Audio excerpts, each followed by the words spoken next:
प्रिय विद्यार्थियों, हिंदी साहित्य BA तृतीय वर्ष की कक्षा में आपका पुनश्च स्वागत है।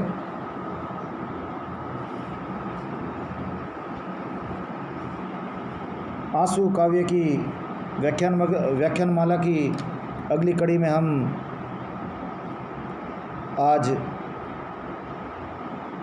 5वें अवतरण का अध्ययन करेंगे, जो इस प्रकार से है। मादक थी मोहमयी थी मन बहलाने की क्रीड़ा, अब हृदय हिला देती है वह मधुर प्रेम की पीड़ा। जो घनीभूत पीड़ा थी मस्तक में स्मृति सी छाई, दुर्दिन में आंसू बनकर वह आज बरसने आई।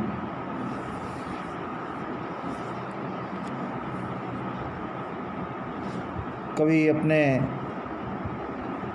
अतीत को याद करता है, अपनी प्रेयसी या जो प्रियजन है उसके संयोग के क्षणों को याद करता है, उसकी मधुर स्मृतियों को याद करता है और किस प्रकार से वे मधुर स्मृतियाँ कवि के मानस पर छा जाती है, आच्छादित हो जाती है और कवि के मन में संयोग की या मिलन की अभिलाषाएं जागृत हो जाती है और उसका मन विरह व्यथा से या वियोग के कारण व्यथित हो जाता है। उसके आगे का वर्णन यहाँ पर है। मादक थी मोहमयी थी मन बहलाने की क्रीड़ा, अब हिला देती है वह मधुर प्रेम की पीड़ा। मादक जो वस्तु नशा प्रदान करे, अर्थात मादक अर्थात नशीली, जो मदमस्त कर दे, झूम जाए व्यक्ति। नशे का अर्थ होता है कि व्यक्ति जिसे पाकर अन्य सभी चीज़ों को भूल जाए, सारे जो दुख दर्द है उनको भूल जाए और नशा जो उसे सुकून प्रदान कर रहा है, जो उसे आनंद प्रदान कर रहा है, वह उसके मस्तिष्क पर छा जाए। मादक थी मोहमयी थी, मोह का अर्थ होता है बांधने वाला, माया के रूप में, आकर्षण में बांधना, एक तरह से जादू कर देना, इंद्रजाल कर देना। मादक थी मोहमयी थी मन बहलाने की क्रीड़ा। प्रेम की जो प्रेममयी जो क्रीड़ाएं थी, जो अदाएं थी, जिनको कवि याद कर रहा है, जो प्रेम व्यवहार था जो अतीत का, वह बड़ा ही मादक थी। उनको कवि याद कर रहा है, अपने संयोग के क्षणों को, अपनी मधुर स्मृतियों को याद कर रहा है कि किस प्रकार से वो प्रेम की जो क्रीड़ाएं थी बड़ी ही मादक थी, बड़ी मदमस्त थी और बड़ी ही मोहमयी थी। अर्थात प्रेयसी से उसके जो मिलन का जो काल था, उस दौरान उसके क्षणों को याद कर रहा है। उस समय उसका जो प्रेम व्यवहार था, प्रियजन का जो प्रेम व्यवहार था, प्रेम की जो क्रीड़ाएं थी बड़ी मादक लगती थी, उसकी हर छोटी छोटी बात अच्छी लगती थी। अर्थात जो उसका जो प्रेम व्यवहार था मन को मोहने वाला था, एक तरह से उसके मन पर सारी चीज़ें उसकी छा जाती थी और अपने प्रियजन के अलावा उसको संसार की कोई बात याद नहीं रह जाती थी। जिस प्रकार नशा करके व्यक्ति झूमने लगता है, मदमस्त हो जाता है, संसार के सारे दुख दर्द भूल जाता है, उसी प्रकार से कभी भी अपने उस मधुर जो अतीत की जो स्मृतियाँ हैं, प्रियजन का जो प्रेम व्यवहार है, उस समय उसको बड़ा ही मधुर लगता था, बड़ा ही मादक लगता था और वह मोहमयी था। अर्थात मन के अंदर मोह को जगाने वाला था, आकर्षण को पैदा करने वाला था, उसको एक जगह बांध कर रखने वाला था। प्रियजन की जो मधुर जो स्मृतियाँ हैं, जिनको याद कर रहा है कि किस प्रकार से उसका जो प्रेम व्यवहार था वो उसे मदमस्त करने वाला था, उसके मन के अंदर मोह जगाने वाला था, उसे आकर्षण में बांधने वाला था और सबको भुलाने देने वाला था, दुनियादारी से उसे दूर ले जाने कर उसकी एक अलग ही दुनिया बनाने वाला था। मन बहलाने की क्रीड़ा। और उसमें जो प्रेमिका का जब संयोग था, जब संयोग के क्षण थे, प्रेयसी या उसका जो प्रियजन था उससे जब उसका एकाकार था, संयोग का जब क्षण था, तो वह मन को बहलाने वाला था। अर्थात तो प्रेम की जो सारी क्रीड़ाएं थी वह मन को बहलाती थी, मन को अच्छी लगती थी, परंतु अब संयोग के क्षण हैं, व्यतीत बन चुके हैं और वर्तमान में वह कवि है, वह वियोग के क्षणों को झेल रहा है, विरह व्यथा को झेल रहा है। और इन क्षणों में वर्तमान में वह अतीत की मधुर स्मृतियों को याद कर रहा है और ये मधुर स्मृतियाँ किस प्रकार से उसके वर्तमान को प्रभावित कर रही है उसको यहाँ पर आगे दिखाया गया है। परंतु उस प्रियजन से अब विरह हो जाने के कारण या किसी कारण से हो सकता है कि उसका प्रेम असफल भी हो गया हो और जो पूर्व की जो अनुभूत की गई जो मधुर स्मृतियाँ हैं, जो मधुर जो प्रेम व्यवहार है, अब हृदय को कचोट रहा है, हृदय को पीड़ा पहुंचा रहा है और उसकी जो स्मृतियाँ हैं, उस प्रियजन की जो मधुर स्मृतियाँ हैं, वह हृदय के अंदर उथल पुथल मचा रही है। उसने पूरे हृदय को हिलाकर रख दिया है।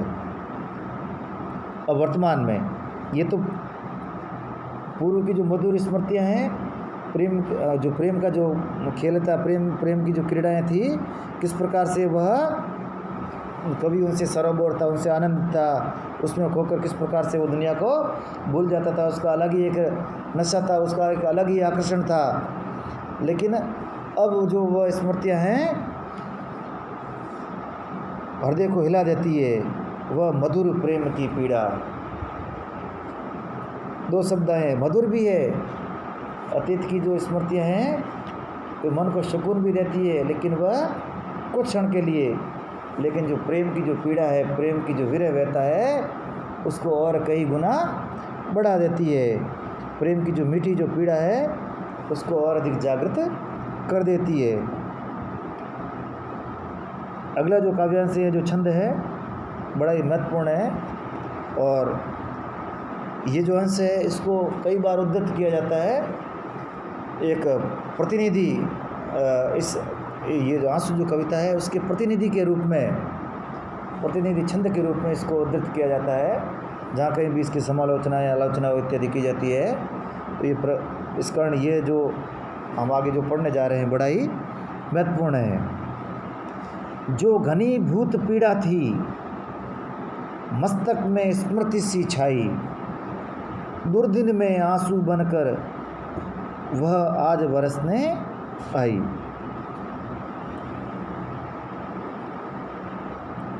जिस प्रकार से वर्षा होने से पूर्व जो आकाश में जो बादल होते हैं, मेघ होते हैं, वो बड़े घने हो जाते हैं, जिसे हम कहते हैं घटा, काली काली घटाएं छा जाती है। और जो जो बादलों का जब संगमन होता है तो आकाश है वो पूरा एक तरह से उन घटाओं से आच्छादित हो जाता है और एक अंधकार सा छा जाता है। तब हमें ये महसूस होने लगता है, या हम पूर्व अनुमान लगा देते हैं कि अब बारिश होने वाली है, अब वर्षा अवश्य होगी। जो घनीभूत पीड़ा थी मस्तक में स्मृति सी छाई, कवि के मन में जो इस प्रकार की जो पीड़ाएं थी वे पहले तो बिखरी हुई थी, लेकिन जो ही वह अपनी मधुर स्मृतियों को याद करता है, धीरे धीरे मन के अंदर और संयोग के लिए या मिलन के लिए मन उद्वेलित हो जाता है। उससे मिलने के एकाकार होने के लिए मन के अंदर अभिलाषाएं जगती है, सुप्त व्यथाएं होती है, वो और अधिक सुप्त व्यथाएं जग जाती है। और इस प्रकार से मन की जो घनीभूत पीड़ा थी वह घनीभूत हो जाती है। घनीभूत यानी एक जगह आच्छादित हो जाती है। जब बादल आकाश के अंदर बिखरे हुए होते हैं उससे अपन वर्षा का अनुमान नहीं लगा सकते, लेकिन जो ही वे बादल संघनित होने शुरू हो जाते हैं, एक जगह छा जाते हैं, तब वे इस क्रिया को अपन कहते हैं घनीभूत हो जाना। घनीभूत हो जाना अर्थात सघन हो जाना, मेघ रूप में व्याप्त हो जाना। जो घनीभूत पीड़ा थी मस्तक में स्मृति सी छाई। इस प्रकार की जो पीड़ाएं थी वे मस्तक में स्मृति के समान छाई हुई थी, लेकिन ये जो पीड़ाएं अब क्या होने लगी है, घनीभूत होने लग गई है।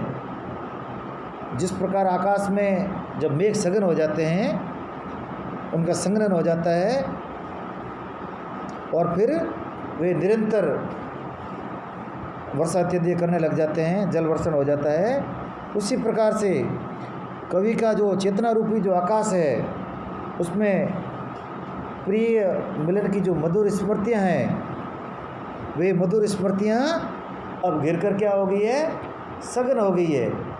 पहले तो उसे एक क्षणिक याद आती है, फिर वो धीरे धीरे जो एक छोटी सी याद आती है प्रियसी या प्रियजन की, वह धीरे धीरे इस प्रकार से सघन हो जाती है कि वह एक पीड़ा का रूप ले लेती है।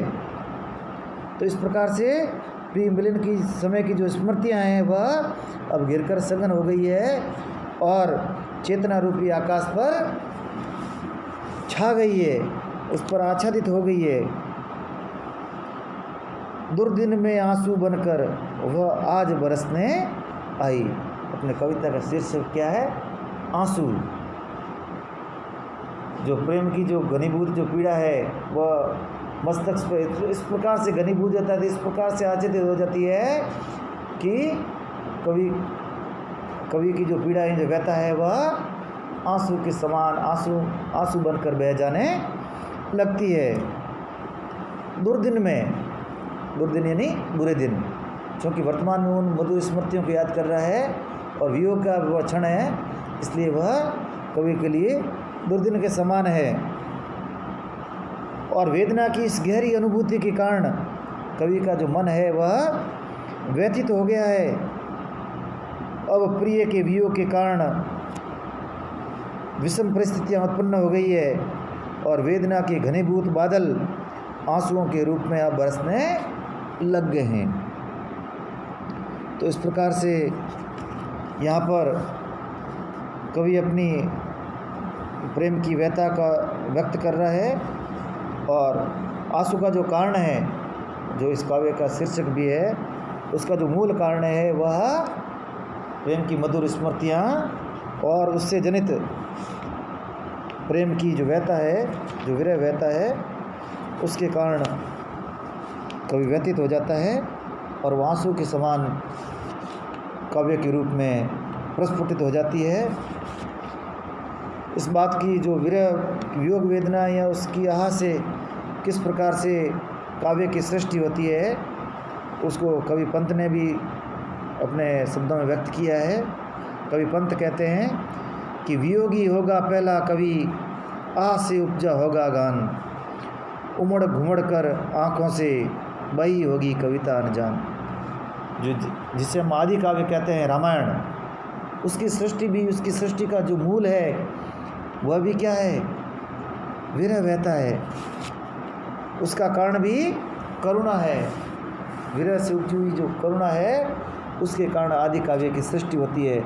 जब वाल्मीकि जो मैथुन रथ जो क्रौच होता है उसको एक शिकारी पक्षी के कारण उसका जोड़ा होता है, वह उसका एक पक्ष होता है जो नष्ट हो जाता है और उसके कारण जब क्रौची जब क्रंदन करती है, उस क्रंदन करती हुई जब क्रौच पक्षी को जब वाल्मीकि देखता है तो उसके हृदय से अपने आप ही काव्य प्रस्फुटित हो जाता है।